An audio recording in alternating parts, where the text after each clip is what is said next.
This government meeting is brought to you by Eastworks and our local cable subscribers.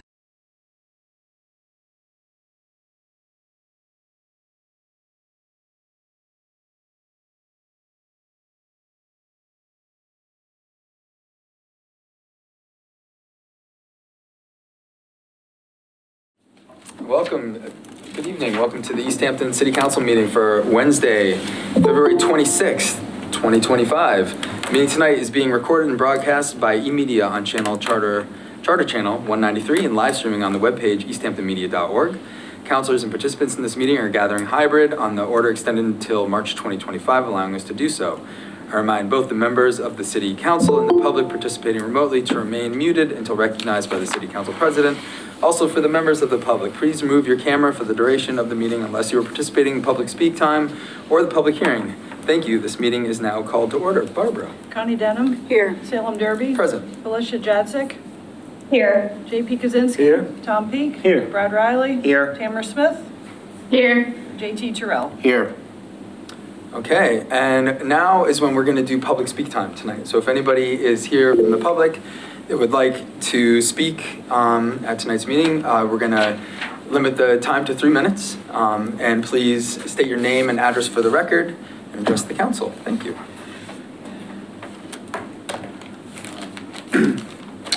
I'm Nathan Marquis, Precinct 3, Holyoke Street.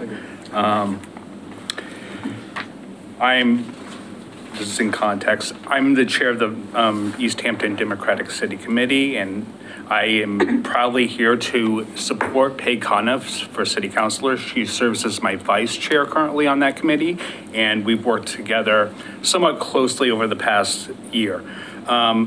I believe that Peg's helpful, sincere, and razzes me when I need to be razzed, because I often need that. I also believe that going into budget season, you need somebody who's competent and who has filled the role before, including as president of the city council. And she is competent and even-keeled. I say that very lightly. I was also going to run for this vacancy, but decided against it once she put her name forward, thinking that this is probably the time for somebody with a lot of experience to get through budget season, especially since she has told me that she probably will not seek another term after filling the rest of this one. Thank you. Thank you. Anybody else from the public would like to speak? And I see, so normally we go first to the in-person, and then we'll go to people online. So please. Thank you. Yeah. All right. Thank you, everyone. My name is John Mark Lampley of 322 East Street. Tonight I'm speaking on behalf of my friend Ehthampton Corbett in support of Maren Bagat. Ehthampton writes, "Dear members of the Easthampton City Council and members of the community, my name is Ehthampton Corbett. I live on McKinley Avenue, and I'm a physician at Bay State Medical Center. I am writing in strong support of the candidacy of Maren Bagat to the current vacant position on the City Council. In the recent swearing-in ceremony of Councilor Felicia Jadzik, one of the fellow City Councilors remarked how lucky the Council was to have such a talented and gifted community member join this body. In many ways, the very same could be said of Maren. Not only is she dedicated, hardworking, educated, and very capable, but she's also wise and passionate in the ways that matter, especially in a position so close to the community. She is people-centered first and foremost. She is incredibly kind and thoughtful and possesses such deep social and emotional intelligence, grounded in grace and humility. She's already quite a positive influence on our community and on this city. When I first met Maren 3 years ago, she and her partner Bruce were living in Lowell and looking for someplace closer to nature. I suggested that they look to Western Mass and specifically mentioned Easthampton. To my delight, they took my recommendation, and ever since, I have witnessed them truly thrive here. Their energy has been palpable and infectious. Maren quickly signed up for a CSA at Mountain View Farm and started taking a no-till farming course, and in less than a year, she and Bruce had already planted and nurtured an impressive and beautiful plot of local herbs, botanicals, and vegetables in their backyard on East Street. I've witnessed Maren go out of her way to learn about her new community and engage with our farmers, artists, and neighbors. She lives by her values: to shop locally, support our mom and pop establishments. I've also seen her lead with joy, lovingly inviting and calling on her friends to join her for activities at the public library, to patronize this restaurant or that new business, or to tag along on nature walks around Mount Tom in Arcadia. I've certainly learned a lot more about Easthampton and its local happenings ever since Maren moved here, and I'm so grateful to call her my friend and my neighbor. Another aspect that makes her candidacy so refreshing is not that she's a woman of color or a member of the queer community, but it's her true political independence. In these times of national and civic polarization and partisanship, how urgent and wonderful it is to empower and nurture young leaders who are stepping up to unite us, who are approaching governance beyond the banner of sponsorship of any party or ideology. I could go on, but I'll spare you how delicious Maren's cooking is, how cute her cats are. But I wholeheartedly endorse her candidacy and encourage you to trust her with this opportunity to amplify the faithful and people-centered work that she's already doing. But whatever you decide, Maren will continue to show up for our city, and we are all lucky that she's a part of this community. Signed, respectfully, Ahim Korbach. For my part, I'm very grateful to speak and very honored to speak on Maren's behalf. She's a dear friend, and we would be certainly very lucky to win and earn her support and representation in this town. Thank you. Anybody else here? Okay, let's move on to online. Sarah Schmidt. Hi, good evening. My name is Sarah Schmidt, and I live at 11 Water Street in Easthampton. I'm feeling really honored that we have so many smart, excellent people that want to run for government at the local level. But today I'm actually here to talk about the deep concern that I have about the unlawful actions occurring under the Trump administration. And I believe we must demand a return to sound legal and constitutional governance. So in this effort, I am serving as the Hampshire County representative for No Small Act, which is a nationwide collective working to drive change and coordinate actions locally and nationally. And in less than 2 weeks, we've identified representatives from over half of the 3,144 counties in the United States. So we're building a powerful network of engaged citizens. And in moments like these, it's easy to feel overwhelmed or powerless, but action is a powerful antidote, and we have to unite to protect our democracy. So I'm personally inviting you, current and prospective city council members, as well as members of the community, to join us. And by sharing information together, we can amplify our impact and our people power. So please visit nosmallact.com to learn more and to join our Hampshire County group. The time to resist is now. Thank you. Thank you, Sarah. And I thought I saw another hand up, but I don't see another hand up now. Is there anybody else? Julia. Or Julie, sorry, I don't have my glasses on. Julie. Hi, Julie. I'm from Precinct 1 at Concord. I just wanted to endorse Peg Coniff for City Council at large. I know this may probably come to a surprise to her because we didn't always agree, but I have always felt like Peg was available to me when we had a deep conversation one time. She's very open, she's very knowledgeable, and what she has in experience and integrity is really what we need to bring back to the city councilor. I'm not saying that the other applicants are any of the less, but her experience and her ability to speak to people and to see all sides of something is really important. She's not just one side or another side. She is always listening and always gives it a 360 review before she makes a decision. And I think that's really important. She doesn't let her emotions dictate what she does. She's straightforward. And again, she looks at everything with an eye that if she puts herself in your shoes. And I think that's what we really need. So I just hope that you consider her. Thank you. Thanks, Julie. Anybody else like to speak before we close public speak time? Okay, seeing none, that is going to end our public speak time. And I guess before we get started, I'd like to just talk a little bit about process. So we are going to have the city council candidates introduce themselves and read their candidate statement, or just tell us anything that they would like to tell us. There's no time limit on that. As each candidate finishes, it will allow time for counselors to ask a question or brief questions, and then we'll move on to the next candidate once we finish that. And we're going to go in order, which is the order as that were received by the city clerk, so that is on our ballot. And we will then rank each candidate in our preference from 1 to 6.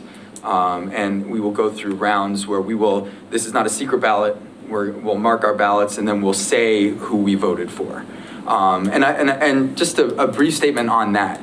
This is a unique situation where I'm very excited where we get to use ranked choice voting, which I think is a great exercise and a great tool. And it also is an amazing opportunity for people to put themselves forward, which is not the easiest thing to do, and offer themselves for public service, which again is not the easiest thing to do. And so this, is a challenging task for us because we do have to rank people from our first preference to our last preference. And I want to just say that, if you find yourself at the end of the preference, that is not an indication that you shouldn't, pursue this further.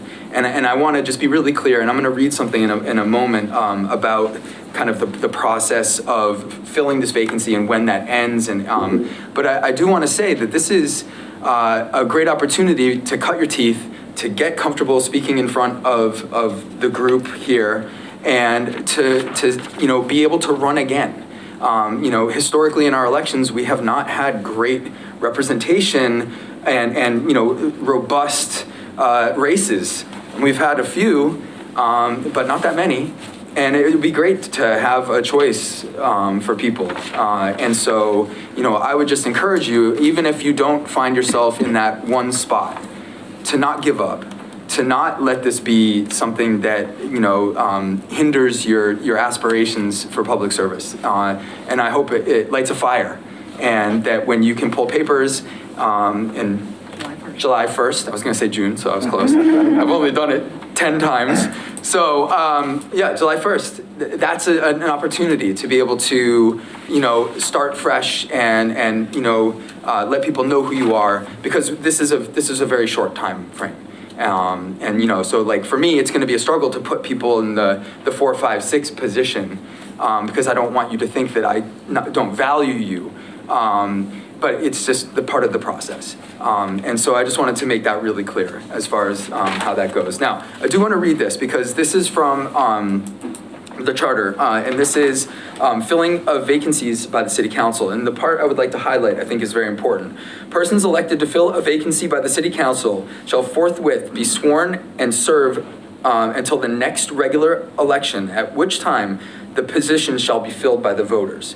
The person elected by the voters shall forthwith be sworn and shall thereafter serve for the remainder of the original unexpired term, or if the term has expired, to the term for which the person is elected. Persons elected by the city council to fill a vacant position shall not be entitled to have the words candidate for re-election printed against their names on the election ballot. So let me just decipher that. If you are chosen to fill this position, that at our next election, I believe it'll be our next meeting post-election, the person who is serving this temporary position will step down, and the person that was elected will be sworn in. So this is a temporary filling of the position, and the person who gets elected would then get an extra few months on their term because they would be filling the term from the date of the election forward, instead of being sworn in January, which is typically the case. So I just wanted to make sure everybody understood that. And so that brings us, I think, to the matter at hand, which is the introduction and the statements from the potential counselors. And as you can see, Peg Conniff is first. So we would welcome Peg Conniff to the podium.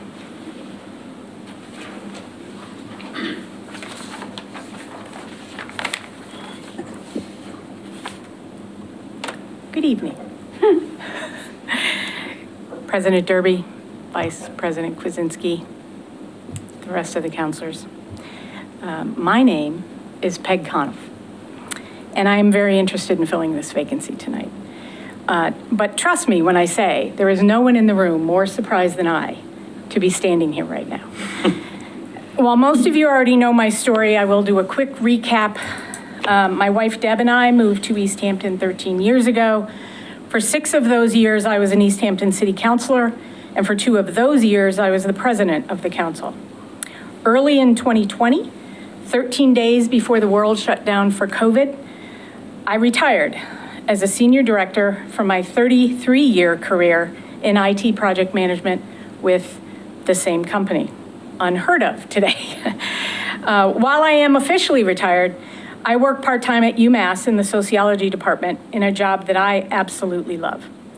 Deb and I do not have children, but we do have 2 dogs, Finnegan and Sammy. Had to get a plug in for them. And it's kind of like raising kids from what I hear. I decided to apply for the city council vacancy primarily because I believe I am uniquely qualified and have the relevant experience to fill this position right now. I understand the legislative processes and the procedures and the city council rules. I could step in seamlessly without a steep learning curve. With the city's annual operating budget being presented to the council by Mayor LaChapelle in the not too distant future, and as a former member of the city council's finance committee, if elected tonight, I would be able to hit the ground running. In addition to the finance committee, I was also a member of the ordinance committee, rules and government relations committee, and the appointments committee. As a member of the ordinance committee, I helped craft the cannabis ordinance, which allowed the city to generate additional revenue streams as an early adopter. In 2019, I co-sponsored with State Rep Omar Gomez, who was a city councilor at the time, the Welcoming Community Trust Ordinance, which was reaffirmed just a few days ago by the council and the mayor. In 2020 and 2021, I was the council president during an arguably most challenging and difficult time for all of us. As a city council, we worked through very long meetings. We may have even hit 7 hours at one point. In addition to legislative duties, these meetings became kind of a town hall where sadness and fears and anger in the community could be given voice. It was kind of an honor to be sitting in those chairs for that. Actually, we were sitting at home during that time. Listening was the most important job each of us had back then, and it still is. As city council president, I was tasked with managing the meetings equitably and ensuring all voices could be heard and all business before the council could be handled as expeditiously as we could do, even in the face of our own personal struggles. Of the many positive outcomes of that time, and I think you mentioned it earlier, is the ability to Zoom and to have people be part of the meeting from their home, which is so important to people who are raising kids. They can be part of the community, they can voice their opinion, and that was born out of COVID, and it is just about the only good thing that happened. During my 6 years on the council, I cultivated positive and professional working relationships with the mayor's office, staff, and department heads in City Hall. I tried to be pragmatic and not polarizing. My focus was and has always been on problem solving and getting results. Easthampton will likely face headwinds in the next few years, as will many cities across the country. I'm deeply concerned about the impact of rampant cuts in funding and services already being felt across a wide swath of the country. Historically, state and federal grant funding has proven crucial to the successful implementation of important projects in the city, Union Street, Mountain View School, just to name a couple. Any cuts to those grants in the next few years could drastically inhibit forward progress for Easthampton. In the face of this uncertainty, I'm confident that my experience can help the City Council work through the current issues on their docket to ensure the most responsible outcomes this year. But as I stated in my letter of interest, I will not be running for re-election in November. This is a short-term commitment to serve on the City Council until the election in November. I'm excited to see so much interest and engagement here tonight. It's a beautiful thing, frankly. Whatever happens tonight, this seat will be available for the 26-27 term, and I hope I see all of your names on the ballot. I would be proud and deeply honored to serve the city of Easthampton once again as a city councilor for the remainder of this term. And I thank you all for your attention. And thank you, Julie, and thank you, Dave. Thank you. Okay, Kayam. Oh, yeah, questions? Oh my God. Sorry, Kayam. Yeah. Well, you didn't look like Well, you I don't have any questions. I actually have a question. Can I ask one? Please. On the instructions for the getting elected, this is just because I don't know. Is it anyone who is not currently on the council who gets the highest votes that will take over the term? Or is it anybody in this room only? No. No. I believe, yeah, I think it's, At the election, I would think it would be the. Highest Highest vote getter vote. who's not Who's sitting not- on the council? Who's not sitting on the Okay, I just wanted to clarify. Okay. yep, that makes sense. Hit me. Do any counselors have any questions? Oh,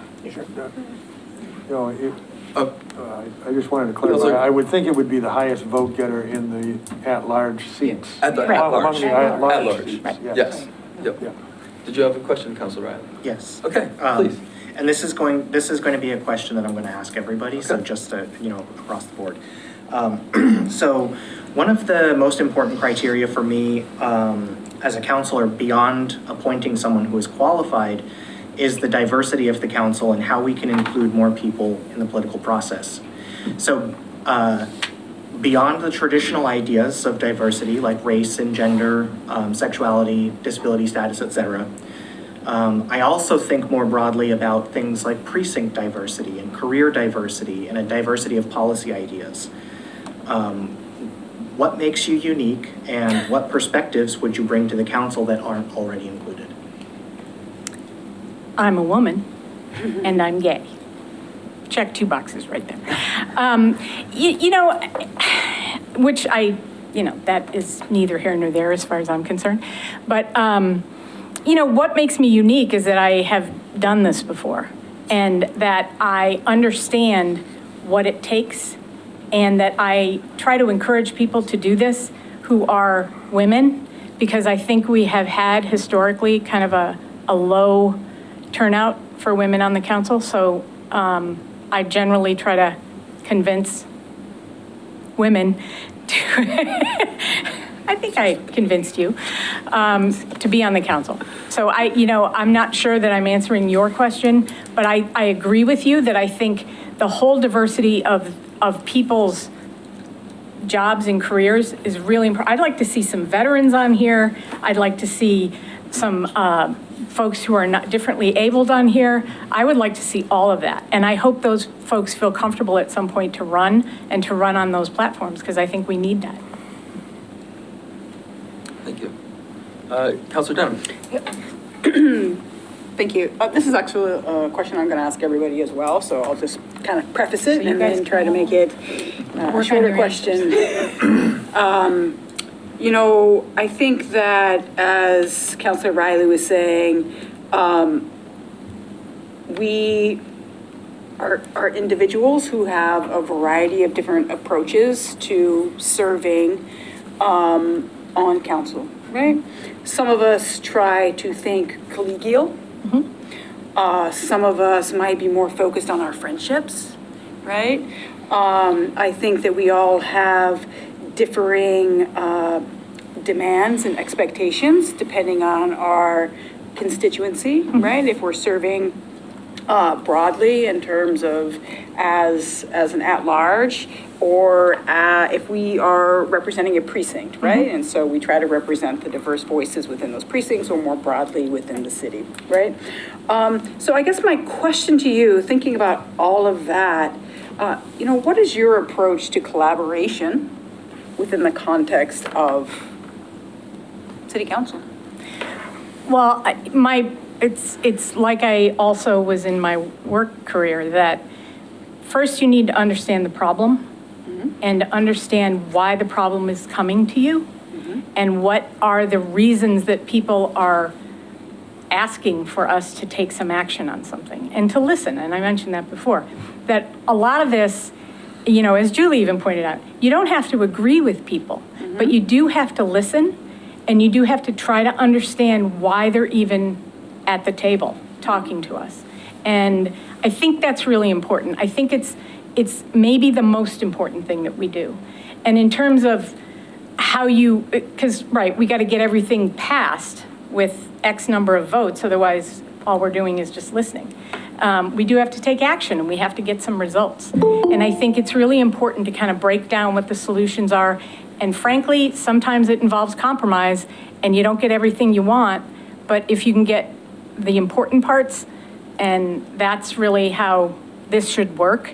You know, it'd be great to say that we'd get everything, but there's 9 of us. So there are going to be some people that you disagree with, but it doesn't mean that it has to reach the level of anger or any of that. It's just you have a different opinion and we can still come together and come up with a really good solution. Thank you. Thank you. Any other counselors in person? Counselor Terrell. Former Counselor Coniff, thank you very much for putting your name in the hat. You answered my first question. I had a question and a follow-up. My first question was going to ask you if you intended on running this fall. Absolutely not. Very clear on that. With that being said, you are seeking to fill Counselor Zaret's open position, and as you stated in your letter that you and I believe you mentioned it again tonight, you're going to be able to hit the ground running. Mm-hmm. With that being said, are you seeking? And you mentioned a few times your in your letter and in person your finance. Mm-hmm. Would you be seeking a spot on the finance committee, or would you be looking to fill the 2 open vacancies left from Counselors there, being on property and on public safety? Whatever the other one was. My love is finance. So I'm going to make no bones about the fact that I think that's where my skill set lies, because my degree is in finance and I've worked in finance my entire career. So logically for me, yes, finance would be an important committee to be on. However, if that's not how the council wants to reorg, I will do whatever is needed at this time. I am here for the city and for the council to get some work done before November. I have no large aspirations one way or the other. I just have one more question, if you don't mind, Mr. President. Just another follow-up. A lot of other applicants are looking to run for election or re-election, not quite sure what it's going to be quantified as come fall. And with you not very clearly not running in the fall, why should we not allow a new member of our community to cut their teeth and become a fabric of the city? I mean, you can. You certainly have that right.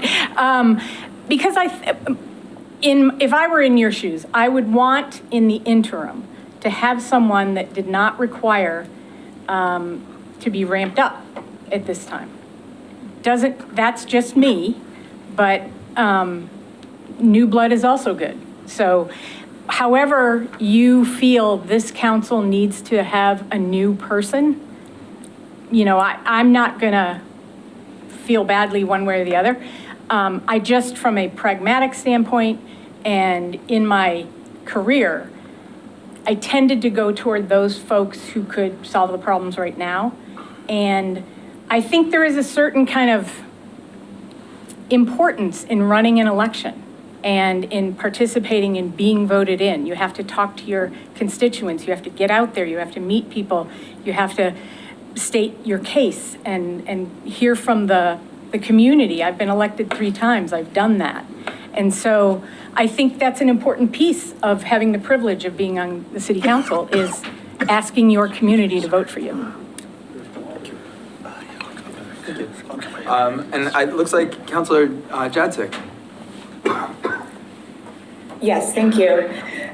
Just one question from me. So given that it's my belief that I think a lot of us here can agree that the city and really our country is at a major inflection point, I'm curious, former Councilor Coniff, where you see Easthampton going in the next few years, and what role do you believe that city council should play in getting there? And how would this abbreviated term, if you were to be appointed, fit into that journey?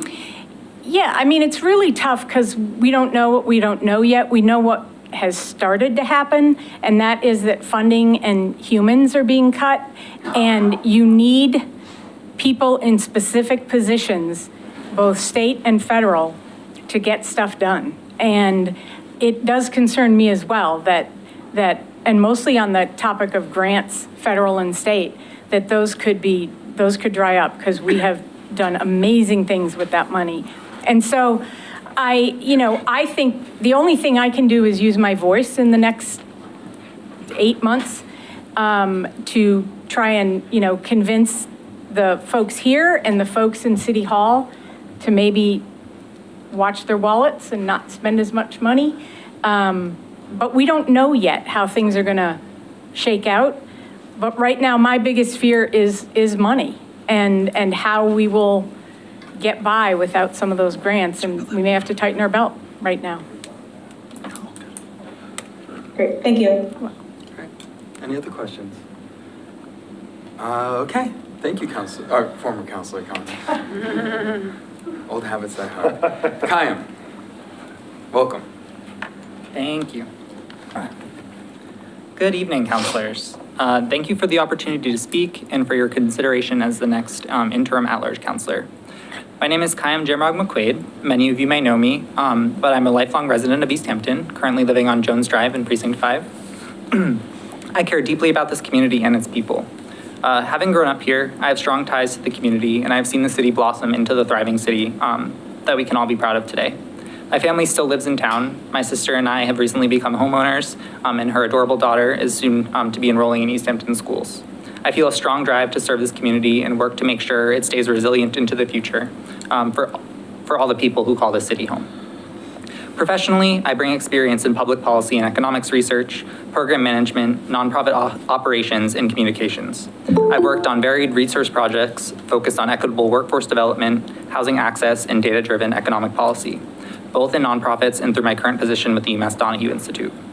My academic background includes a Bachelor of Science degree in Sociology and Anthropology and a Master's in Public Policy and Administration from UMass Amherst. Here in Easthampton, I've served on the Affordable and Fair Housing Partnership for the past 3 years. I recently had the privilege to serve as lead author on the zoning recommendations report we presented to City Council this past December. I also coordinate the Easthampton Housing Coalition, where we work to engage residents, spread awareness, and advocate for affordable housing. As a coalition, we organized the 2023 City Council Candidate Housing Forum, centering housing as one of our community's most urgent issues.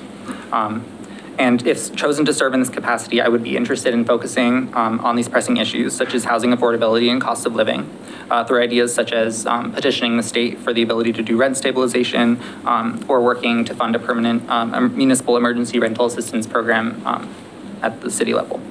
I also see actively reaffirming our commitment to equity as a critical priority to serving all community members, regardless of race, ethnicity, class, gender identity, sexuality, ability, or religion. Our current political climate demands an unwavering commitment in these values, and I would be proud to stand alongside others on this council to ensure that remains while we continue making meaningful improvements in our city.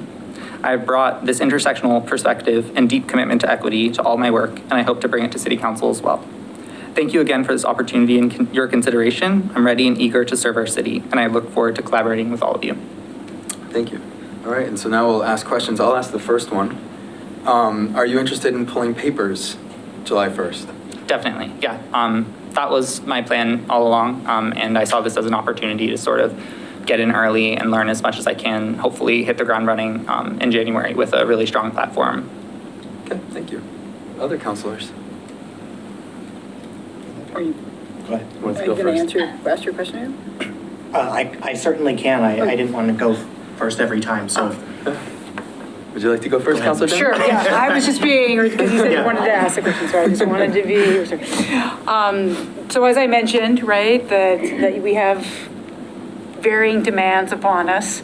We have differing approaches to how we think about this work and the relationships that we build within the context of working on City Council. I think as we have a lot of kind of issues and things like that we want to work on. As former Councilor O'Connor said, we don't always get what we want. And so the question that I have is, what is your approach to, what would your approach to collaboration be, right, within the context of City Council? Yeah, thank you for the question. I think I enter situations of potential conflict from a starting place of empathy. I think it's important, like you had mentioned, to understand where other people are coming from, or like also Peg had mentioned, understanding where other people are coming from, understanding that just like I care about the future of this community, so do the other people that are showing up and speaking. It's not a me versus you, it's a how can we see where our interests align and build on those so we can, amplify that as a community. I think that there are things, there are debates that are worth having, that, there are going to be disagreements that are worth fleshing out and making those decisions that as a community. I don't think that we should shy away from that, but I do think that as different perspectives as people have in the city, I think we can all agree on a few couple core tenets, and I'm committed in sort of operating in that space. Thank you. Thank you. Councilor Riley. Thank you. First, I just wanted to say that when I asked this question before, I said beyond the traditional ideas of diversity, and I just want to change that to be inclusive of. Beyond implies that those things weren't as important, and I don't think that that's true. So I'm going to rephrase the question. Inclusive of traditional ideas of diversity like race, gender, sexuality, disability status, all of the others. I also think more broadly about precinct diversity, career diversity, diversity of policy ideas, education background, class, all of those things. So with what you know about the current city council, what makes you unique, and what perspectives would you bring that we don't already have included? Yeah, thank you for the question. I think we have the privilege to have a city council that I think represents some of the diversity that I bring to the city. I'm a queer person. I feel very lucky to have councilors like Brad Riley and Connie Denham holding that torch for the queer community. I think the perspective that I would bring that's a little bit different. One, I think being from Precinct 5 gives me a little bit of a different perspective than a lot of councilors have in the past. I also think I'm a lot younger than councilors have been in a while. I'm someone who recently was renting. I'm someone who has student loans. I'm someone who, until very recently was living paycheck to paycheck. This is I think an experience that is really important to the work is a really important voice to bring to the city council. Thank you. Councilor Trill. That's a quick question. First off, thank you very much for putting your name in for this. I have a quick question. What do you foresee as your biggest challenge if you were to be appointed city councilor? Yeah, thank you for the question. I think, as Peg mentioned, there's a lot of intricacies to the way that the process works on city council. There are rules to learn. There's interpersonal dynamics to become a part of. I think the biggest challenge for me, and this applies to a lot of the situations I get myself into, is I have really big ideas. And sometimes I need to be told what's realistic, or need to work with other people to really find a reasonable middle ground. And I hope that this council is open to that. But I would say that that's my biggest challenge, is dreaming too big. Thank you. Any other questions? Any councilors online have any questions? Looks like Councilor Smith. I see your hand. Yes, I have a question. I haven't spoken yet in this meeting too much, and so I just wanted to acknowledge all of the different candidates. I really appreciate your willingness to run and to come in at this time. And so Kayam, being the Precinct 5 City Councilor, I do agree with you that it's a little different, a little farther away from the city central, you know what I'm saying, the middle of the city. So my question for you, I know that as a younger candidate, I know that graduate school is something that is more recent to you, and I'm just wondering if you've seen any real changes in your discipline that really would speak to that things are moving along even within the academic realm, because you're someone that I've always known to bring a lot of evidence forth for the things that you believe in. And so I'm just wondering, from the perspective of knowledge generating, what are some of your biggest skills in that? And as you were learning this, how difficult do you think it would be to transfer that from academic knowledge to on the ground creating policy at a local level? Yeah, I appreciate the question. I think a good way to speak to this is I've had the privilege to join the UMass Donahue Institute recently, which focuses on applied research. So that has been a really eye-opening and I think challenging in a good way experience to really apply some of that academic knowledge to what's going on the local level. I've had the privilege to work on a lot of the housing projects that we're currently doing. So I'm seeing in real time the challenges that cities are facing with housing affordability, with all sorts of demographic challenges. And I hope to bring that policy or that data-driven policy experience to City Council. Okay. Good. Thank you. Thanks, Councilor Smith. Councilor Jadczyk. Yes, thank you. I'm curious because I know Chaim, and again, just echoing everyone else's comments as well, it's really exciting to see all of you here and to hear everyone sharing so far. And I'm curious because knowing that you've had a lot of experience, both from the perspective of growing up in Easthampton and leaving and coming back, and you've been involved in a lot of committee work and other organizational pushes for the city. I'm curious how, if you could share maybe some examples or one example of when you may have successfully built consensus or mediated differences of opinions or differences of thoughts between different stakeholder voices or different community groups. Yeah, I appreciate the question. I think that's really important. I think to speak to an example from the housing realm, a lot of you guys know the project Sierra Vista Commons. That brought a lot of polarized energy, I think, among people who are passionate about housing. There are a lot of people who said, and in good faith are saying, we need new housing, we need rental housing, just not this project. It doesn't feel right. It's a corporation, it's, someone's making money off of us. And I think that all of those concerns are definitely well taken.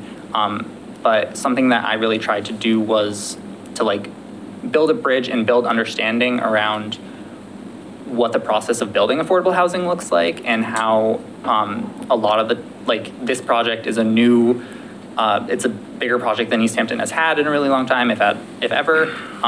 It's leveraging a lot more low-income housing tax credit money than we're used to, and that creates the aesthetic that, or the I guess impression in the community that this project is something new or that it's a dangerous new thing that the city is going to have to face. And I think I would hope effectively communicated to a lot of people who are now supportive of the project that this is the best that we can get. And if that project didn't get built, it could be a subdivision or something that's a lot more detrimental that we don't want. So yeah, it's a challenging process, I think, to peel away some of those layers of understanding that some people don't have, or maybe they're attaching feelings to something that isn't totally accurate. So yeah. Great, thank you. Thank you. Any other questions from councilors? Okay, thank you, Karen. Thank you guys. Okay, and I believe our next candidate is online, and that would be Maren. Are you with us, Maren?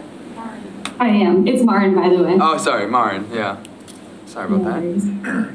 So the floor is yours, Maren. Thank you. Good evening. My name is Marin Buggett, and I live in Precinct 1. I'm honored to stand before you today to express my interest in the at-large councillor vacancy on the Easthampton City Council. I have a deep love for Easthampton. It's more than just the place I live. It's my community, my home, and out of the 12 towns and cities I've lived in, it's the first and only place that has truly inspired me to put down roots. It would be a privilege to serve our city and contribute to the ability of our incredible artists, musicians, restaurants, businesses, farms, and natural spaces to thrive. I believe my passion and background align well with this public-facing role. I'm a mission-driven, transparent, collaborative leader that has spent 9 years working in energy efficiency and environmental conservation, striving to create a more sustainable future. My current role as a regional operations manager involves driving operational improvements and efficiencies, along with managing projects in support of 300 employees and 50 programs. My prior role as a program manager involved managing a $25 million budget for a government agency. Both of these roles have been high impact and high risk and have prepared me for the pressures of this role. Additionally, I have spent 5 years in DEI leadership as a chair for a women's employee resource group that I co-founded. I also launched the company's first mentorship program, which has directly contributed to promotions for 37% of participating mentees, and I'm proud to be a mentor in the program. Through this work, I've honed my ability to engage across diverse stakeholders, listen deeply, and foster meaningful collaboration to create solutions that leave all parties feeling seen. This has required empathy, critical thinking, and strategic problem solving, all of which are vital to public service and for being effective advocates for our community. Beyond my professional background, I have a wide range of interests and hobbies, and I'm dedicated to continuous growth and improvement. I'm a gardener, an herbalist, a forager, a cook, cat mom, climber, an avid reader, and enjoy live music and exploring and supporting our local businesses. I regularly take classes on a wide variety of subjects, from leadership and DEI to gardening, herbalism, and holistic health. Last year, I took a local no-till gardening class and started a large garden with my partner, filled with perennials and pollinator plants. This year, I'm furthering my knowledge through a permaculture design course and hope to apply my expanded skill set to our garden and our community to be able to share the abundance and learnings widely. I'm really grateful to live in an area that allows me to lean into my values and interests, and I'm delighted by the opportunity to have a positive impact on the lives of our neighbors and to increase diverse representation on the council as a queer, neurodivergent woman of color with a disability. There is immense value in having representation and leadership. When people see themselves reflected, it fosters belonging and engagement. As Easthampton continues to grow and diversify, I believe our leadership should reflect and celebrate that. One of my goals, if selected, would be to ensure all residents feel valued and empowered to help shape our future. Given the growth we're facing, we must also be mindful to develop sustainably, to keep money in our community when we can, rather than in the hands of corporate developers, and to prioritize our local businesses, residents, and natural spaces. I'm moved by the opportunity to serve, and I believe my experiences, passion, and dedication make me a strong candidate for City Council.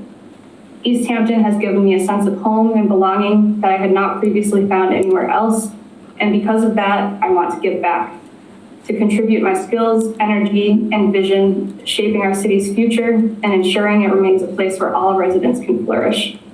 I believe we have the power and an obligation to ensure that Easthampton is a city that allows artists, musicians, small businesses, farms, and pollinators to thrive for generations to come.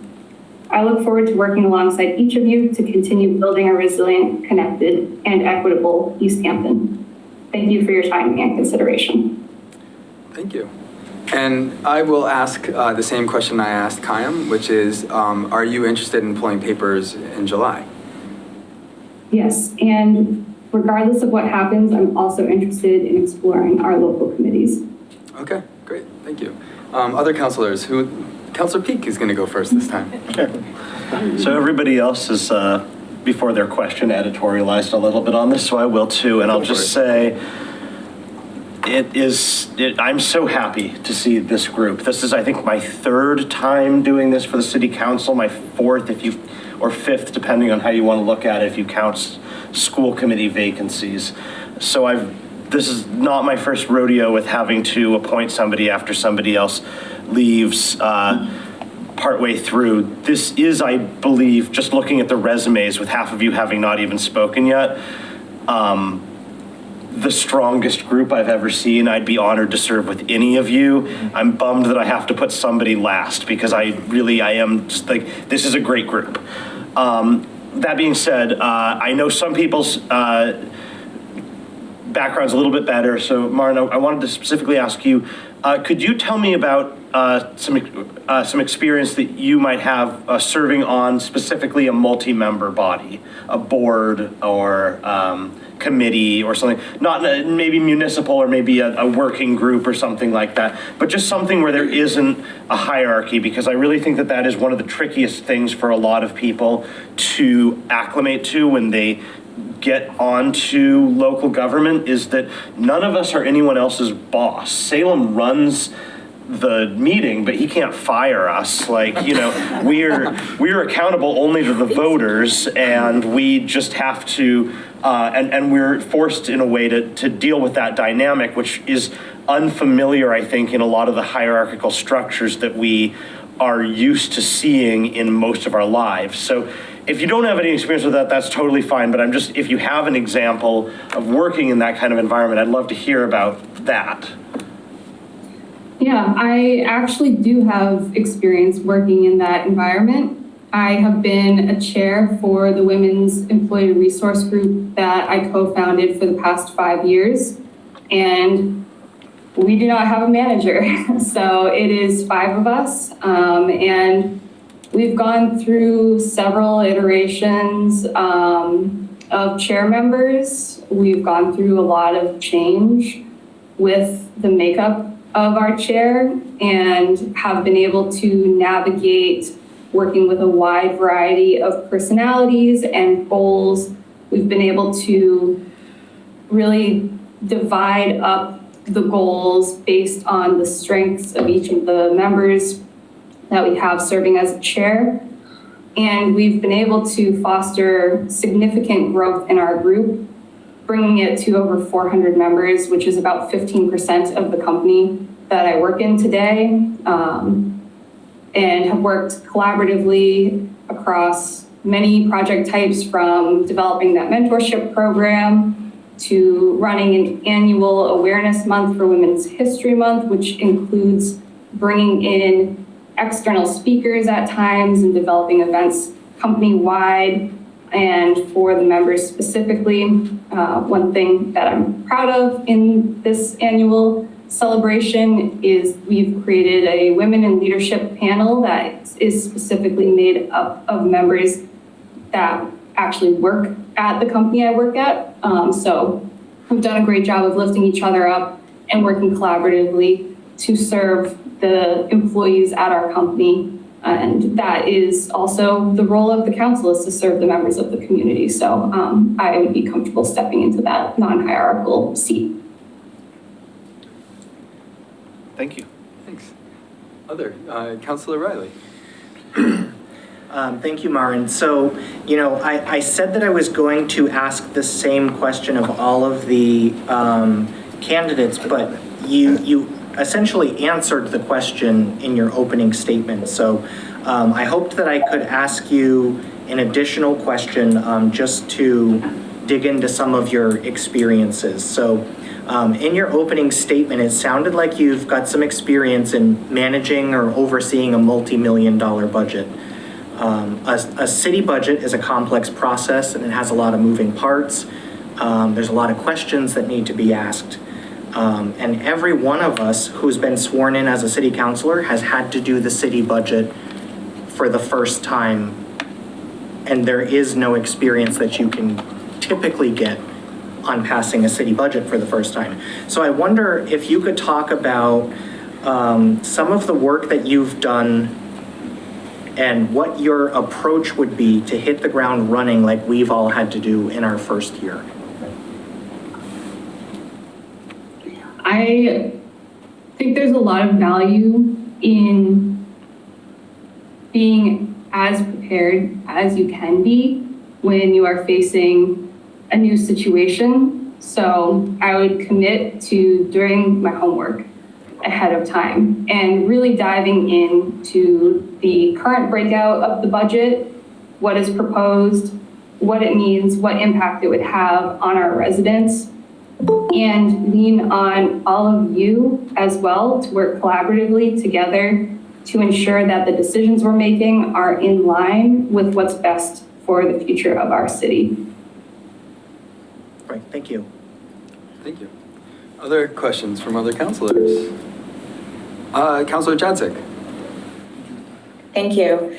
Maren, I know you are a relative newcomer to Easthampton. Please let me, if you can confirm for all of us, I don't recall exactly the length of time that you've lived here, but my question is, if you are appointed, given everything you've shared so far, how do you plan to engage with community members, especially given that this is an at-large position that you'll be filling, to really understand the needs and concerns beyond what you have yourself experienced as a resident up until this point?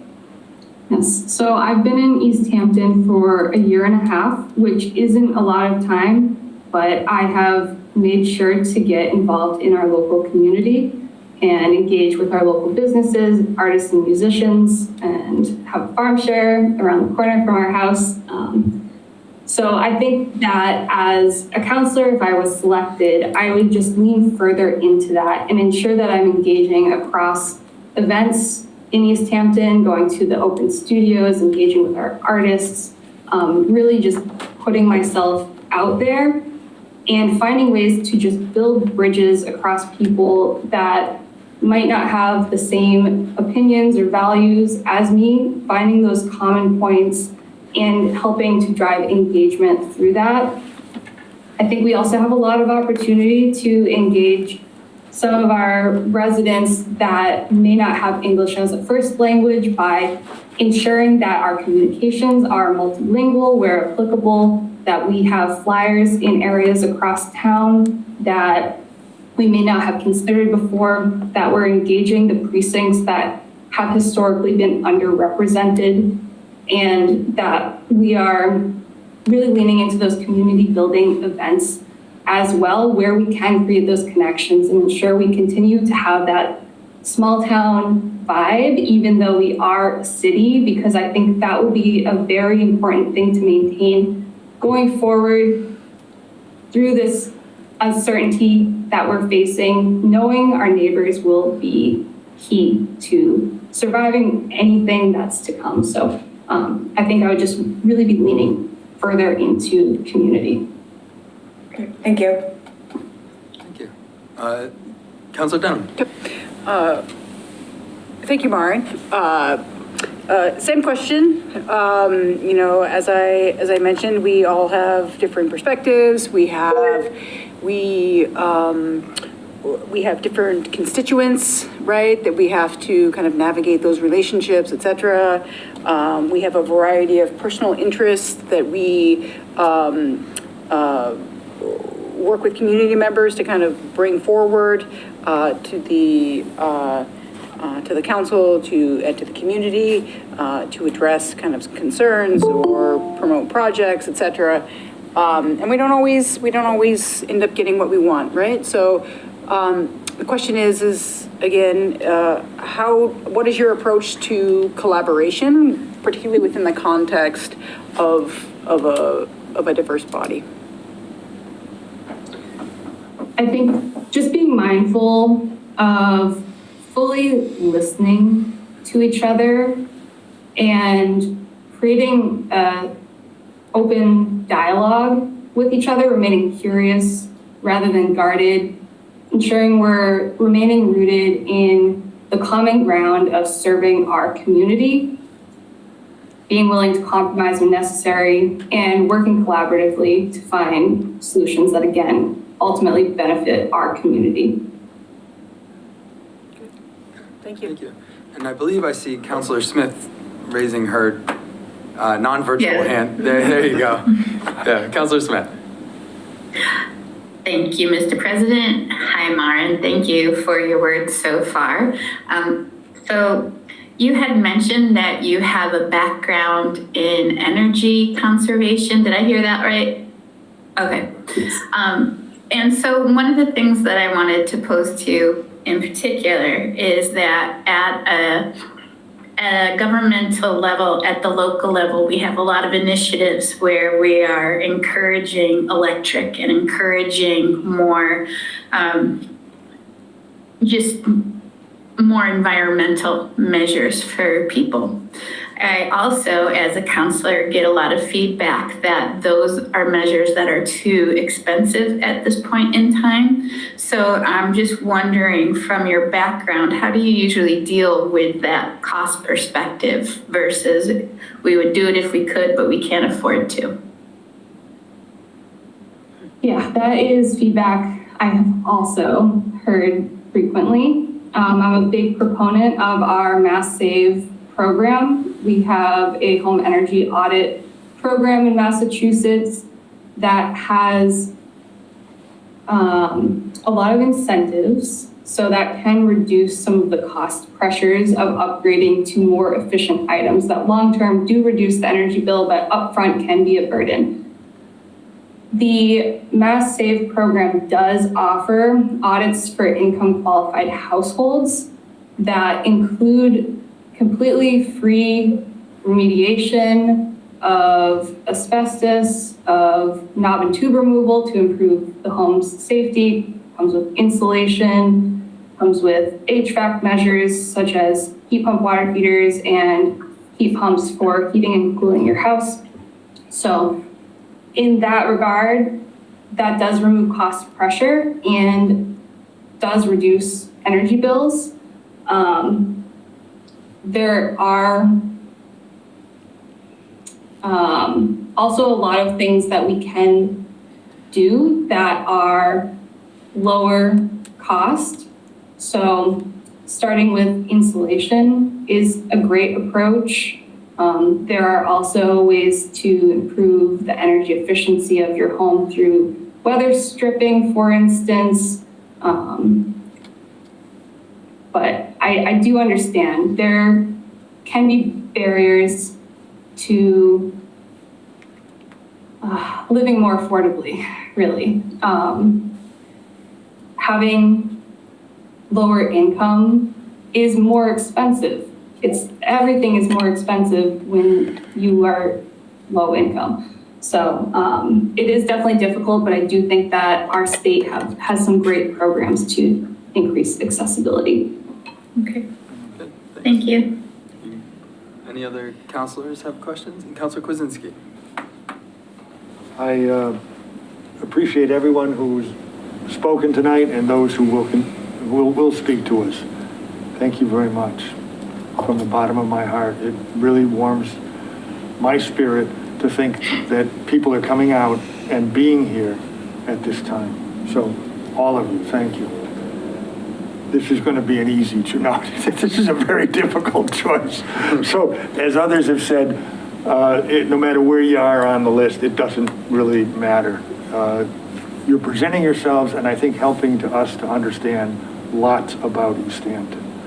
In that regard, I would like to say, Myron, I've heard you speak about environmental conservation, local spending, women's employee resource groups, multilingual. So there's been a lot. Looking at the council and what's currently on our agenda and what maybe ought to be on our agenda, do you have any thoughts about those subjects and how you might fit in particularly? Yeah, I think just circling back to the idea of cost pressures and the ever increasing cost of living, cost of rent, I'm definitely a big proponent of finding creative solutions to ensure we're able, again, to survive everything that's potentially to come and that is already here. So I would be a big proponent of finding ways to make Easthampton a more circular economy and getting creative again with our solutioning, especially with the potential of federal funding getting cut. We need to strengthen our community. We need to become more resilient through becoming more of a circular economy, through actions like time banking. So trading time, it's a bartering system that doesn't require money. Finding ways to have more edible plantings throughout the city. For instance, a local organization has been planting food forests along the Northampton and Florence bike paths, along with in front of community buildings in Holyoke. And I think that's something that we could do here. Having more community building activities such as seed swaps, helping each other build gardens, expanding our library of things at our local library, having community potlucks as well, taking some of that pressure off of having to cook your own food, making sure our community is getting proper nutrition and making sure they're getting enough calories, doing skill shares. So just building more of that here, I think will also help build bridges across divides that may currently exist. So I think that would be one of the roles I would want to play. Thank you. Any other questions from councilors? Thank you, Marn. All right. And so that brings us to Ken. Yes. Welcome. Thank you. I just went down there. All right, Ken Iavecchia, Precinct 4. I've been a 20-year resident of Easthampton. As a longtime resident and dedicated volunteer in our community, I'm eager to contribute further to the growth and well-being of Easthampton. I also want to deepen my knowledge of the municipality and local government, how things run. I mean, I know how things run from the planning board perspective and the CPA, but here's where I want to be.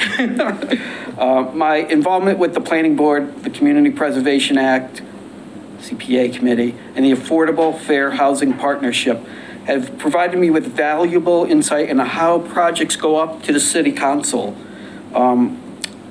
I've gained a thorough understanding of how different bodies of government and volunteers collaborate to address and solve problems.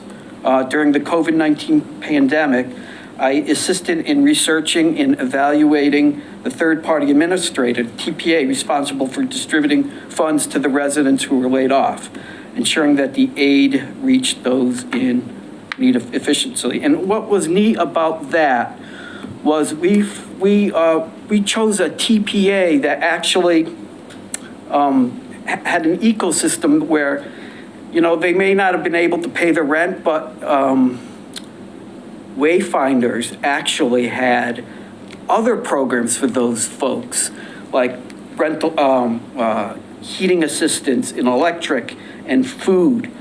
So we chose a really good TPA for those folks. So it was a deep kind of research for that. One of the most significant learning experiences for me was the long debated Sierra Vista project on the planning board. This taught me the importance of patience and the necessity of listening to all sides of a debate and clarifying statements. I just think that a lot of people, including myself, didn't know some of the acronyms and the terms that we were using in that meeting, those year-long meetings.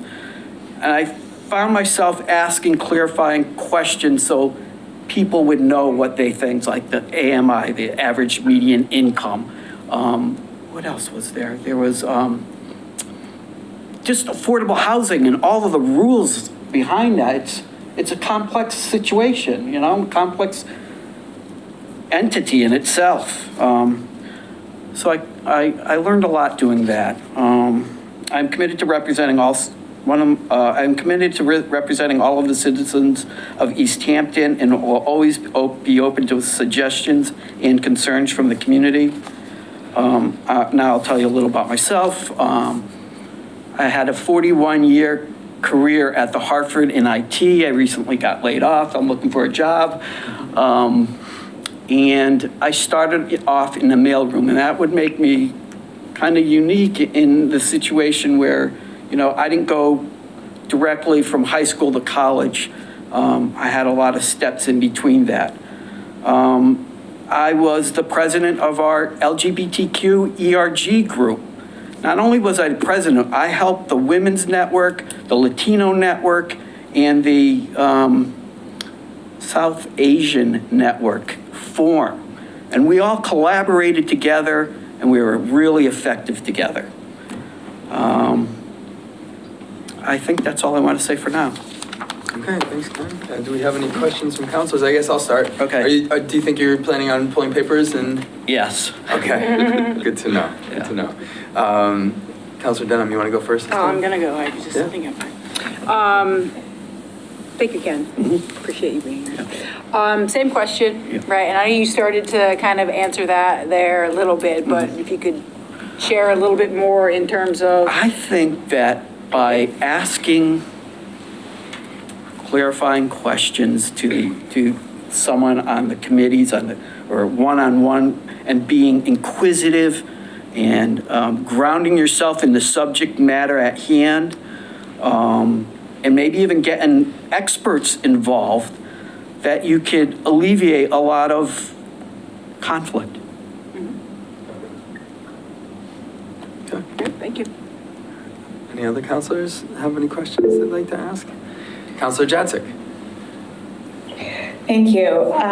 Ken, it's nice to meet you. I'd like to ask you the same question that I asked Kayam, because I believe that you have some overlap in your experiences, especially with the committee work that you've both done. Yeah. So the question is, could you share an example of a time when you successfully built consensus or mediated between different stakeholder voices or different community groups?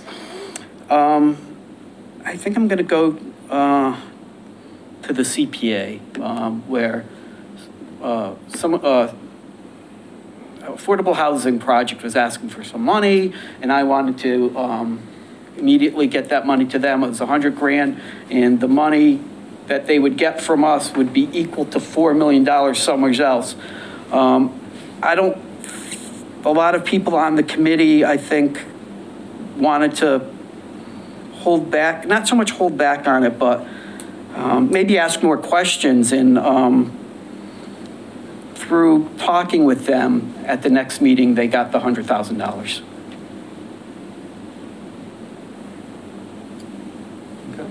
Great, thank you. Yep. Thank you. Councilor Riley. Thank you, Ken. So yeah, the question that I've been asking folks, I'll just restate it again. So inclusive of the traditional ideas of diversity like race, gender, sexuality, disability status, etc. Thinking more broadly about precinct diversity, career diversity, policy ideas, or any sort of experiential learning, what would you say makes you unique, and what perspectives would you be able to bring to the council that aren't already included? Well, I grew up on welfare. I grew up on food stamps. I grew up on those tokens you get for free hot lunch and stuff like that. I'm always conscious, and I've had 41 years at the Hartford where I can build up myself and be, financially self-sufficient. I'm always conscious of those folks who need a safety net, who fall on that safety net and get bounced up. So in other words, I guess, help. Folks need help, and I'm always conscious that where they can go with that help. Thank you. Thank you. Any other, Councilor Trill? First off, thank you again. Yep. What skill set do you have that you feel you would bring to the council to make the council better, and more importantly, better the people of Easthampton? Sure. Maybe some of the council folks don't know about the planning board. Maybe some of the council folks don't know about the CPA. I'm sure you do, but I think, I don't know if you folks know this, but the Enfield, Connecticut, their city council stripped diversity, equity, and inclusion from their program, and they didn't replace anything. I think if the winds of change came here, that I would be able to speak to that. And not only for myself, the community, but the legions of volunteers that come and work for Easthampton, to volunteer in Easthampton, they want to see, I think most of them want to see that they're cared about. So that. Any other questions? Okay, thanks, Ken. Thank you. Oh, wait. Tamara, you got to press that raise hand button. I didn't see it. Sorry, Councilor Smith. All right. Hi, Ken. I have a question for you. I know that you've had a lot of experience on some of our city committees. Yep. And I'm just wondering how you handle being a dissenting voice. So how does that look? If I would be totally confident doing that if I've done my research and I really felt that my point of view or where I wanted the direction to go would suit the city, the people. I would have no problem being a dissenting vote. In fact, I was a dissenting vote, at least once on the planning board. Okay. Thank you. I apologize, Councilor Smith. I didn't see your hand that time. That's okay. Okay. Thank you, Ken. Thank you. Appreciate it. And I think this brings us to Carl.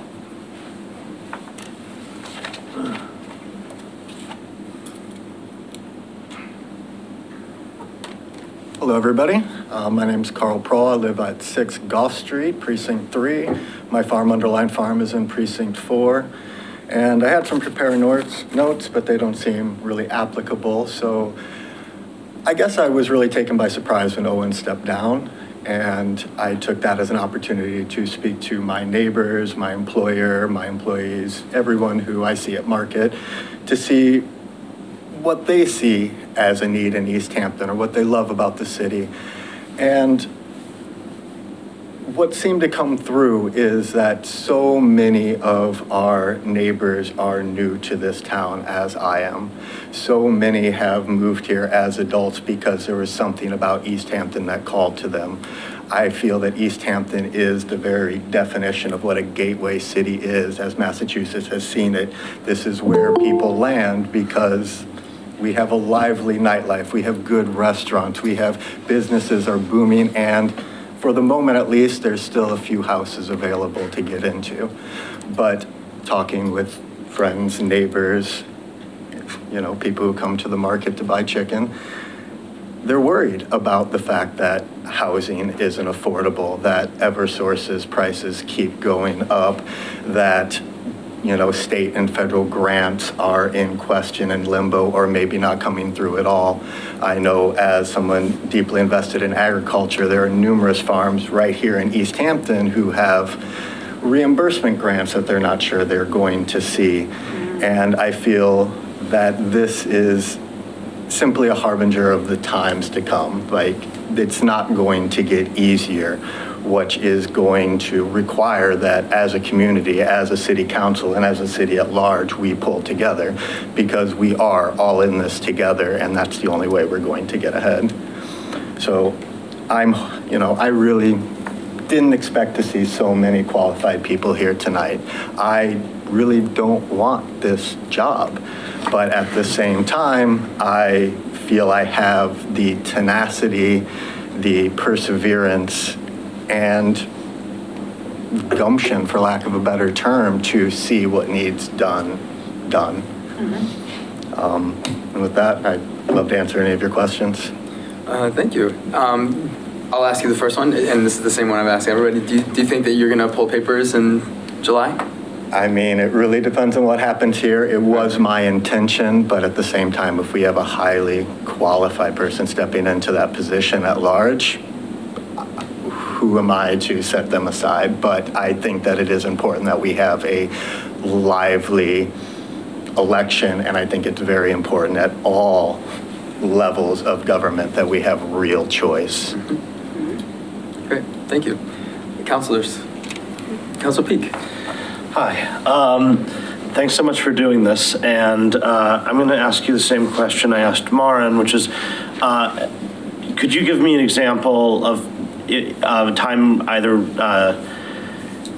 just in any capacity where you've worked maybe in a multi-member capacity, with like a non-hierarchical multi-member capacity, maybe in agriculture, sure. Maybe something else? But. Well, I sit on the steering committee for the Easthampton Farmers Market, and not to say that there's a lot of situations where we get in loggerheads with that, but it is a matter that is non-hierarchical, and we have to come to consensus to get things done. It's,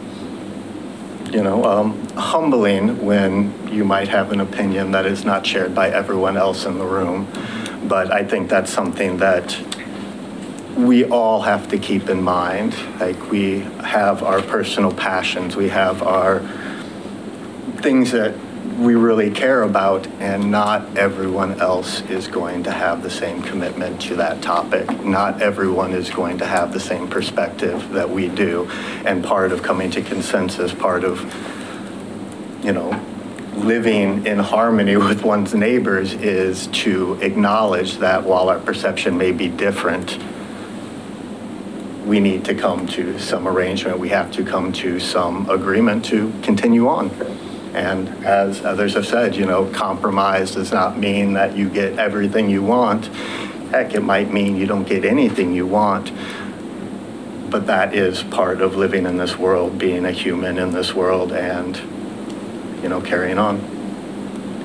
Good, thank you. Thanks. Other Councilor Riley. So similar question I've asked other folks, Carl.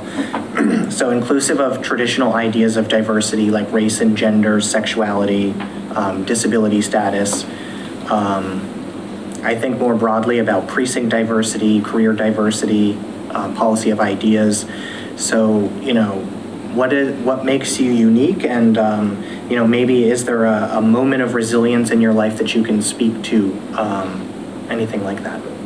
Sure, absolutely. Well, as far as diversity goes, I am very blue collar. I work on a farm. I work at Easthampton Machine and Tool as a machinist. Before moving to the state, I was the Teamster steward for Local 236 back in Iowa. I have worked with organized labor. I've done community organizing for Acorn. I've been as involved as I felt I could be at any given time.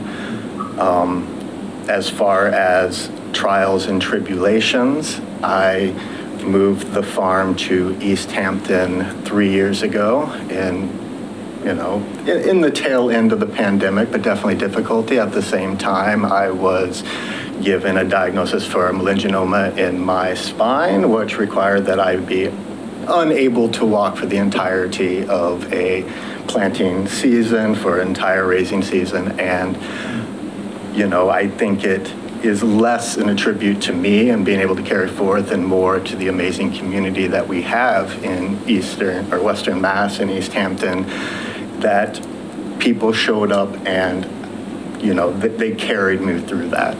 There was a lot of, as I said, trials and tribulations to get through it, but it was a point where I could have quit. I probably should have quit, but I believe in the work that I do. I believe in the importance of good local food. I believe the importance of the local economy.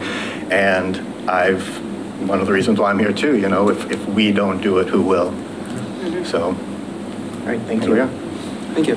Any other councilors? Councilor Denham. Thank you, Carl. Appreciate you being here. I've appreciated your perspective and things you've had to say, so I appreciate that. Same question, you kind of talked about it a little bit. As has been mentioned, we have differing approaches to this particular work.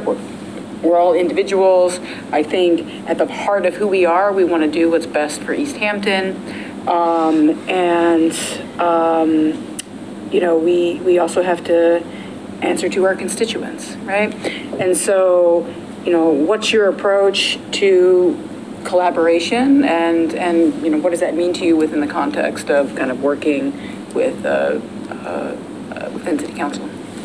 Well, I think specifically working in the city council, it is, you know, of ultimate importance that we listen to our constituents. And repeat that again, it's our job to listen. It's our job to take our constituents' concerns and bring them forth and advocate for it.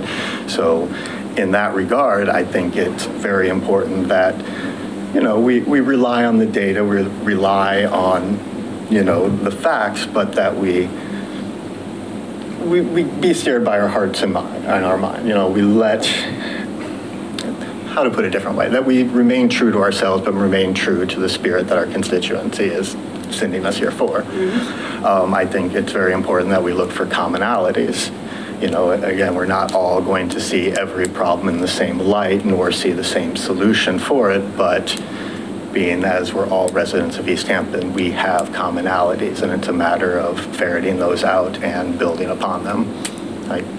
We live in a great place. We live in a great town. There's a reason why so many people are moving here, but we need to make sure that we maintain that sustainable environment that we're in. We need to be able to continue to grow, especially as, you know, all of those state and federal funds become less and less dependable, as we maybe can rely on Beacon Hill and DC less and less. We need to be able to lean on each other more and more, and that's going to require that the city council find those commonalities and work together to find the best solution in the moment.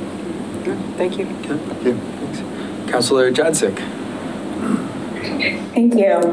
Hi, Carl. So I'm curious if you could elaborate a little bit further, because I've heard both you said, if I'm remembering correctly, that you didn't want this job, but you put your name in anyway. And I also heard you said that you were thinking about, or planning to rather, pull papers this summer anyway, before this opening came up. So I'm just curious if you could maybe, as I said, elaborate a little bit further on just really quite simply why you want to be on city council. Sure. Well, I think, if I may, start with why I didn't want the job.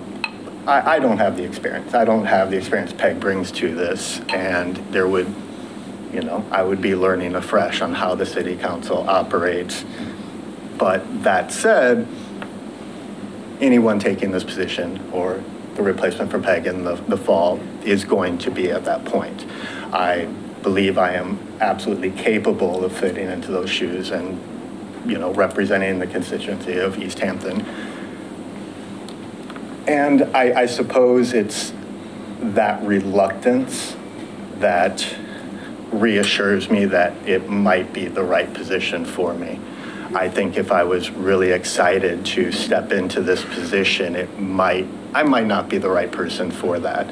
But I do know, I speak to a lot of people at markets every week, and if there's something that has been repeated, and feels like I'm fluffing my ego a little bit here, but I talk a lot of politics, I talk a lot of local events, and I often hear that they have, you know, I have their vote. And I think that I can represent Easthampton and see that we continue to grow in the right direction. Great, thank you. Thanks. Councilor Kwasinski, over here. I do. And, thanks. Councilor Smith, I'll get to you next. Hi, Carl. Thank you so much. It isn't often we get to see blue-collar workers here who aspire to the city council. I think it's absolutely terrific. It isn't often we get farmers who come to the table to work with us. I would say that we really could use some education in those areas. So I'm thrilled that somebody from people from various backgrounds are coming here and wanting to join the club, join the group, be part of the process. You had said that you worked as a member of the Teamsters, and you had been a steward. Correct. And you had done community organizing for Acorn. Oftentimes I really have two questions. One is, oftentimes I'd be curious what your experience has been in managing conflict and issues that may come up, because you seem like a very affable type of person who I think people would like to talk to. When you tell us that you meet with people and you went to your neighbors and you did a lot of talking, I think you do a lot of listening too. But how do you manage conflict? How do you manage conflict would be one particular question, the conflict of on the streets when you're talking to people. And also, I think one of the key factors is someone who's willing to dig into the facts, go beneath the surface of everything, to really dig deep. And I'd be interested in knowing more about your work in research. So state government, local government, federal government, you come and bring us information I hadn't heard about Enfield, so I appreciate that. But maybe you could elaborate. Sure. Well, I'd say for research, I mean, I am an autodidactic. I read a lot and I try to absorb what I can. I think, as with most things, we have to fight confirmation bias. We have to make sure that we're getting opposing viewpoints on any topic that we're studying, specifically with state or federal governance. And I used to read the New York Times, not so much anymore. I try to absorb as much news as I can, but it's, I can't say that I've gone deep on looking for anything in particular. It tends to be like with housing. I read a lot about it. I try to figure out what, the statistics are. I think I've regurgitated some to this council in the past as far as where our poverty levels are, but the information's out there if we want to look for it, and I think the catch is, again, just making sure that we're not falling into that confirmation bias to, reaffirm our own place, but also to try and see where other people will be coming from, because we all have different perspective, we all have a different view on how we get to that end goal. And I can't remember your first question. Part of it was conflict, and I'm curious if there were particular conflicts that you came into. I would imagine, being a member of the Teamsters, there could be a lot of variety of issues. So I was curious, yeah, I mean, what kinds of role, and that may not be the place where you. Well, I would say as a steward, I had one job, and that was always to stand up for the worker regardless of the circumstances. And while there had to be negotiations depending on the particular circumstance, when you are an advocate for a people's, you advocate for those people. And as a worker, as an employee at UPS at the time where I was a steward, it was a very confrontational work environment. Management was regularly trying to go against the word of our contract, and it was a matter of regularly being there to call them out, to document the trespasses, and to then follow through in, the system set up. And admittedly, in hindsight, it was, a system designed to diffuse any real change, a system designed to just let everything go back to the status quo. And, I think that was one of my great disillusionments with that role, was that we weren't empowered, especially on a local level, to have any real change, to make improvements in the workers' quality of life, to hold management accountable, et cetera. What we were was just a report taker, and that would get passed up and passed up and passed up. I suppose my hope with the council is that we can find more ways to have agency locally, to have more control and say on keeping our constituency and population comfortable in, very uncertain times. So, when it comes to confrontation, I am not afraid of it. I'm not afraid to advocate for what I believe in, but I also recognize the need for compromise and, recognizing when you're in the minority that it may not go your way in this case, but you still have to advocate for what you believe and stick true to your heart. Thank you. Thank you. Councilor, Councilor Terrell, actually, I did tell Councilor Smith that she was next. Councilor Smith. She's on mute. You're muted. Muted. There you go. Sorry. I had sirens go by earlier, so I muted it. So one of the questions that I wanted to ask you, Carl, one of the things that you had said is that you're a blue collar worker within the city. And so one of the questions that I have for you is, from your summation, what do you think are some of the top issues that are facing blue collar workers within Easthampton right now? Inflation, in a word, inflation, whether that's the increased cost of housing, whether that's electricity bills, whether that's auto insurance or health insurance, everything is going up. I know, being down at the Easthampton Community Center, you know, more meals going out every week, and now with threats to funding, they're looking at cutting back distributions to bi-weekly as opposed to weekly, which is just going to put that much more pressure on every individual household to feed themselves. You know, inflation in a word. And, you know, I almost seen, again, I hate to be a broken record, but I don't see the help coming from DC. I don't see the help coming from Beacon Hill, which means we've got to help each other. We have to help each other, and we have to figure out whether that's, you know, thinking creatively outside of the box or leaning into tried and true methods. We need to be able to take care of our neighbors in this time. And that's a lot of blue collar neighbors. Okay, thank you. Thank you. Thanks. Councilor Trill. First off, I want to thank you for what you do being a farmer. I think that's incredibly important. Poultry is a foul business. Probably one of the hardest jobs that anybody could do. I also appreciate your brutal honesty. I didn't expect anybody to get up there tonight and say they didn't want the job. I appreciate that. But with that being said, what tipped the scales and made you make the decision to submit a letter of intent?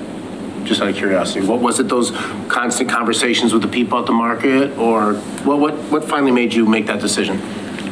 I went down to the Easthampton Community Center for a few distribution, talked to Robin for a little bit, and it was, you know, I see her regularly.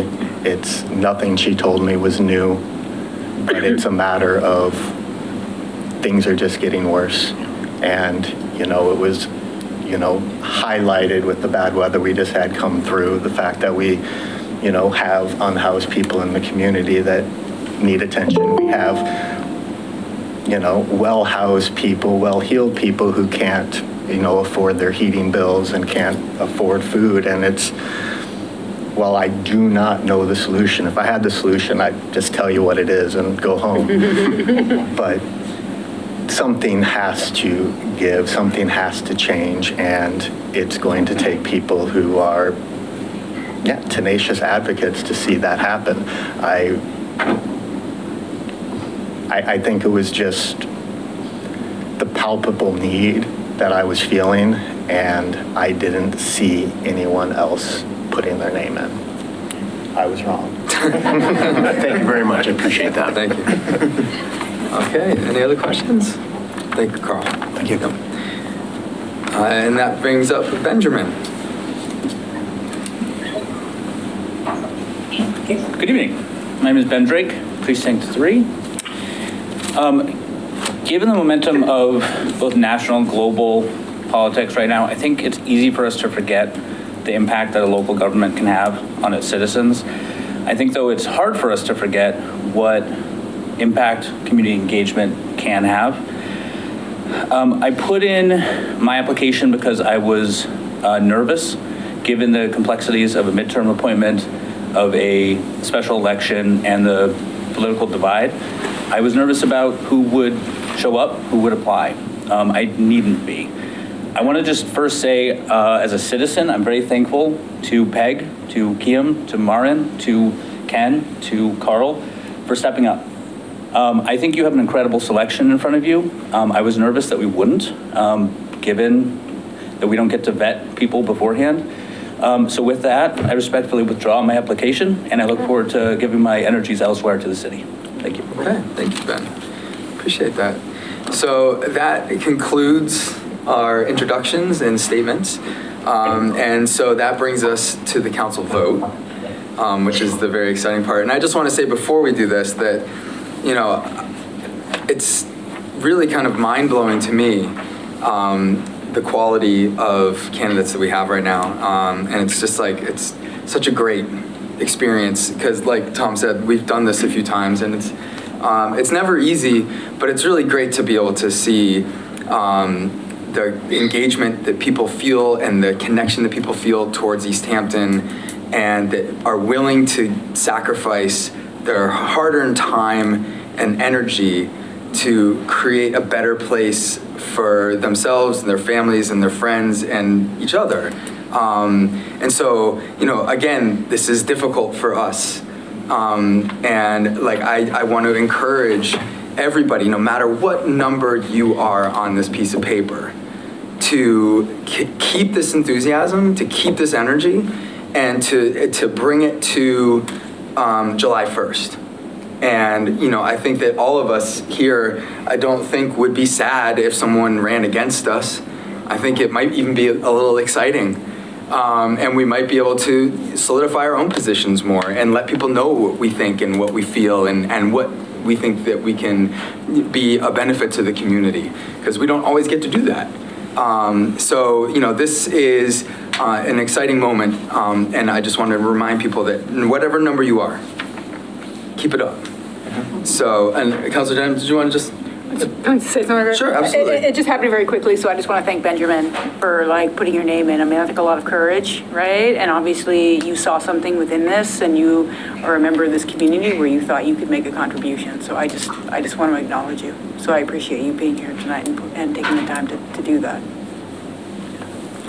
Okay, so we're going to vote. And we're going to write this down on the piece of paper. And, oh, sorry, did you want to say something? If you don't mind. Oh, please. I also just want to say to everyone before we vote that I think I can speak for the whole council when I say this. If not, then someone tell me I'm wrong. I'm going to be voting, and I think everybody else is going to be voting, specifically to fill a vacancy right now in this active council term. So what that means is I don't think, when we come out with this vote, I don't think that anyone should necessarily interpret the result of this vote to be how we would maybe vote or even endorse or anything else if these people were to run in a subsequent election. Like, I am personally going to heavily bias towards like experience in doing this sort of stuff in my voting, and that maybe is going to look different than what I would look if I'm sitting in an election saying, what's the sort of vision that I want going forward? So that's just like, this job is in being a sort of like coming in the mid, like a midterm appointment, is an important way, I think, different than the job of like running for a fresh term in an important way to me. So I just want to throw that out there as well, because yeah, we're about to do it. Yes, that's a great point. I appreciate that. And I think that can bring us to the voting, and then we'll announce our votes. They will get tallied up here, and we'll go from there. Okay. What am I supposed to be doing online? Yes. Good point. So, Barbara did send out a ballot. So if you can locate that, and you would just want to look at the ballot, and there's a section for your first choice, for your second choice, to your fifth, because right now we have 5 candidates that we're going to vote for. So. Right. I will record the votes for the 2 of you. And Barbara will have that. So you could just write it on a piece of paper. You don't necessarily have to have the ballot. Okay. Thank you.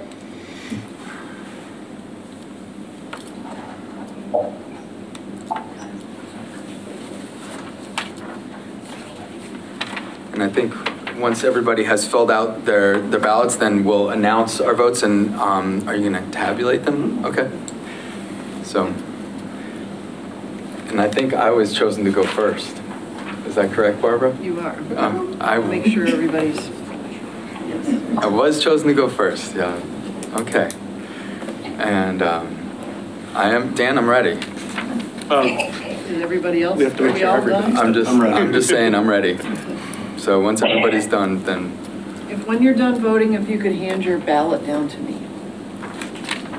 once we announce it, right? After you announce. After. I was like, oh, send it down. Yeah. Well, the memory for Because that. otherwise they're gonna have to remember. That's what I was gonna do. After you. You're gonna read, So I'm just gonna read my first, second, third, fourth, fifth. Wait, how are you going to do this? I believe that's how we do it. Yeah. And name individuals. my online counselors, if you could just give me a thumbs up when you're ready. Okay. Oh, I got 2 thumbs ups. How are we doing here? 2. We got thumbs ups? Counselor Denham, do we have a thumbs up? Yeah. Oh, we have a thumbs up. Okay, here we go. Yeah, I just want to say one or two Yes, things please, before we start.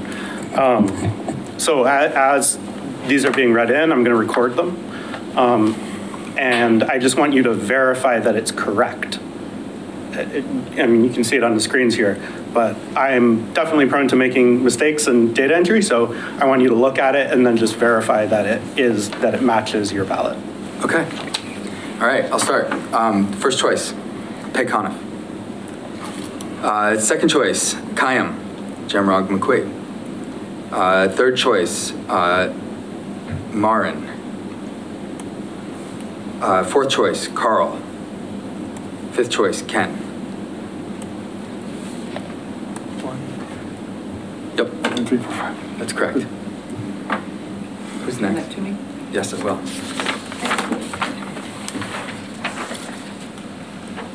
Sorry. Felicia Jadzik.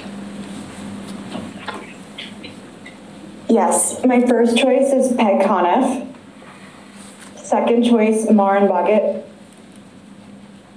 Third choice, Kayam Jamrog McQuaid.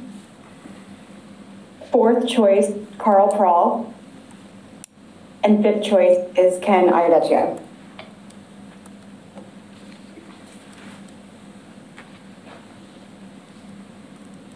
Oh, I'm sorry. Sorry, I'm forgetting my job. JP Kaczynski.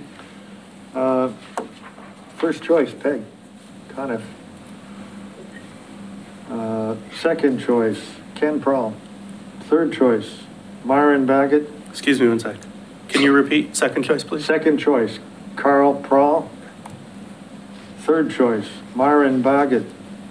Fourth choice, Kayam Jamrog McQuaid. Fifth choice, Ken Iadecchia. 1, 4, 3, 5, 2, 6. Yes. JP. And Ben last. But not least. Tom Peak. My first choice is Peg Coniff. Second choice, Kayam Jamrog McQuaid. Third choice, Ken Iadecchia. Fourth choice, Carl Prawl. Fifth choice, Marin Boggett.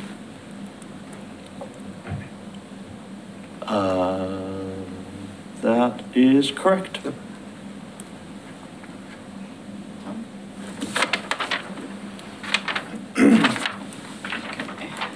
Brad Riley. First choice is Kayam Jamrog McQuaid. Second choice, Marin Boggett. Third choice is Carl Prawl. Fourth choice is Ken Iadecchia, and fifth choice is Peg Coniff.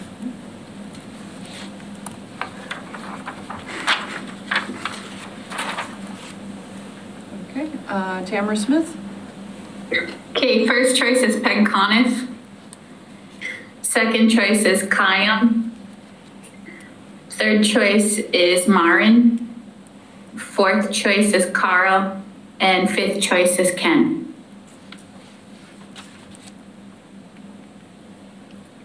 And JT Terrell. First choice is Marin. Second choice is Carl. Third choice is Peg. Fourth choice is Kayam. Fifth choice is Ken.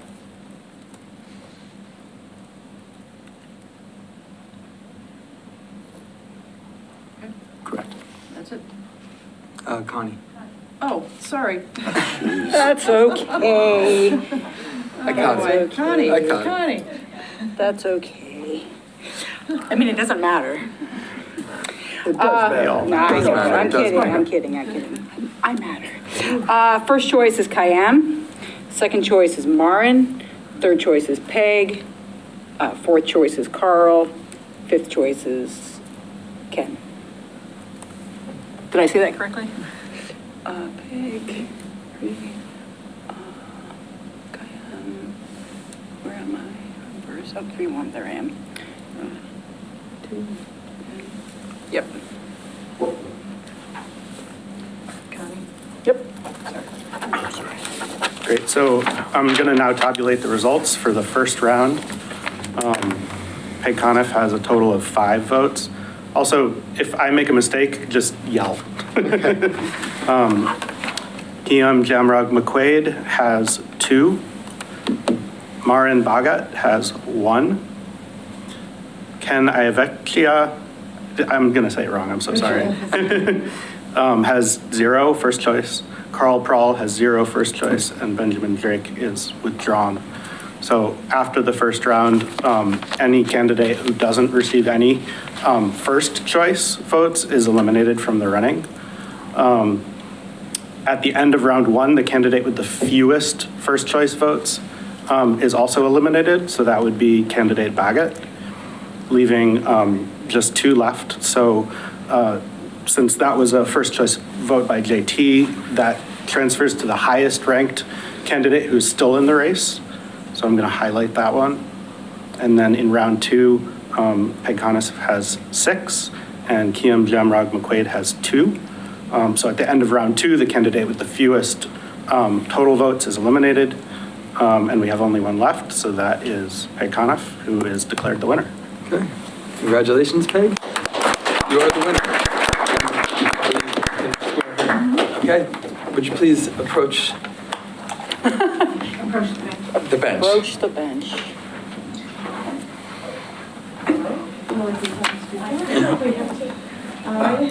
I state your name, do solemnly swear. I, Peg Coniff, do solemnly swear. That I will faithfully and impartially. That I will faithfully and impartially Discharge and perform. all All duties incumbent upon me. duties incumbent upon me As city councilor at large. as city councilor at large, According to the best of my knowledge and abilities. according to the best of my knowledge and abilities, Agreeably. To the rules and regulations. to the rules and regulations Of the Constitution of the United States of America. of the Constitution of the United States of America, The laws of the Commonwealth of Massachusetts. the laws of the Commonwealth of Massachusetts, And the city of Easthampton. and the city of Easthampton. Congratulations. Thank you. Thank you. Yep. I'll shake your hand, Peg. Have a seat. So we meet again. Welcome back.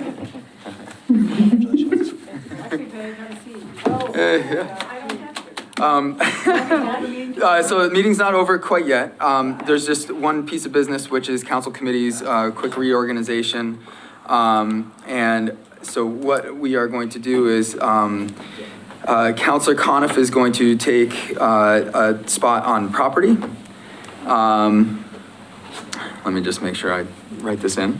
On public safety, so we're going to do a little bit of a reorganization here. Councilor JT Terrell is going to move to public safety, where we are going to, at our next meeting, vote him to be the chair. And on finance, his spot will be filled by Councilor Coniff to fill out the remainder of the term. And that's the only reorganization that will happen. And I will take a motion to adjourn. So second. Okay, we have a, we do need a roll call. So we have a motion and a second. Barbara. Connie Denham. Aye. Salem Derby. Aye. Felicia Jodsik. Aye. JP Kaczynski. Aye. Tom Peak. Aye. Brad Riley. Aye. Amber Smith. And JT Trill. Okay. Aye. Camera. Oh, she just joined and I'm sure she's here to say aye, maybe. Aye. There we go. Thank you, everybody. Again, thank you so much. We appreciate you here for this process. Good night, everybody. Have a wonderful evening.